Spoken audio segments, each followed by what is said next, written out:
They Not didn't. possible. It's not possible. Every one of these guys going to make the roster, potential path to Canton.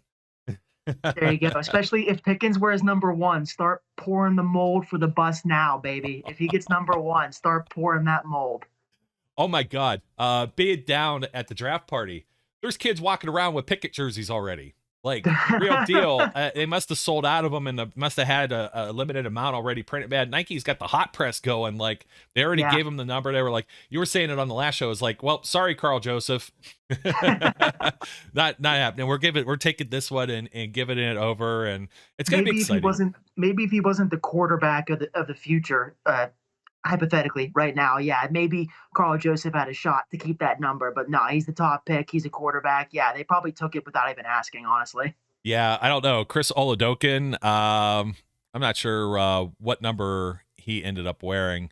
I'm gonna have to. He wore 6 in college. 6. Yeah, it's taken here. Yeah, well, I don't know. He doesn't get the same. My point was, he doesn't get the same kind of stroke to just say, give me that. Correct. So I don't think there were very many Carl Joseph jerseys that were printed up in Pittsburgh. So there's no financial loss, unfortunately, for the former first rounder that went over to the Raiders. Hey, I still like them. I still like the depth. I still like the players there. I love all our guys. I don't care. You're not going to get me to poo-poo too much on some folks. I may have less enthusiasm over certain things. You turned me around to taking a quarterback just because of the position was there. I did not want to go and have to trade to get up to like pick 5 or 6, jump the Panthers thinking they were going to take a quarterback, and that fell into place. And then that meant that they were able to get somebody who slid down the board like George Pickens. And you go back and forth. There's probably Ravens fans out there that are saying the same exact thing. It's like, man, darn those Steelers. They got Pickens and they got Liao and then they got Kelvin Austin. Like, what the heck? And they're really pouring a lot in this offense, a lot of cheap contracts, a lot of young men on this offense all the way across the board for the most part. You look at it now, it could be exciting. I don't care who the quarterback is at this point. Any of those 3, I'm kind of good with. You put them in there and know that they've got Deontay and they've got Chase and you've got Pickens and you've got Austin and you've got Freiermuth and you're handing off to Najee Harris, and you may even get Benny Snell football to be up to snuff because now you got James Daniels and Dan Moore's in his second year, and there's a lot of exciting Connor things. Hayward. Somebody actually said that meant that Derek Watt was going to get cut, because they still think that Derek Watt has like this absurd contract, and it just hasn't sunk in that special teams players do get paid to be special teams players. It just drives me crazy. So, Zach, thanks once again. I said we were up against it. kept on rolling. That's our style. So we never really want to go. It's a sad face. It's the tear down the eye. I haven't been clicking the pen. It brings me out of focus too, because I got to stop doing that right in front of the cam here. But anyways, folks, thanks for those of you who are viewing on YouTube. If you didn't catch it previously over the weekend, we went live not once but twice, and those shows are available on demand over at YouTube. And if you're listening, of course, you've already been listening to those, but check them out. Don't forget to like, comment, subscribe, leave a rating and review wherever you're watching or listening. And if you'd like to hear us somewhere else or see us somewhere else, shoot us a message, because we're going to try and expand this thing even a little bit more than what it is right now. So once again, a thank you to my dude over here at Flash Zach Celedonia. My name's Joe Kuzma, and as we say each and every time when we close out our broadcast, we encourage everyone out there to be safe, be good, and we'll catch you later. We would like to thank you for listening and remind our listeners to follow us on social media and our website, www.steelcityunderground.com.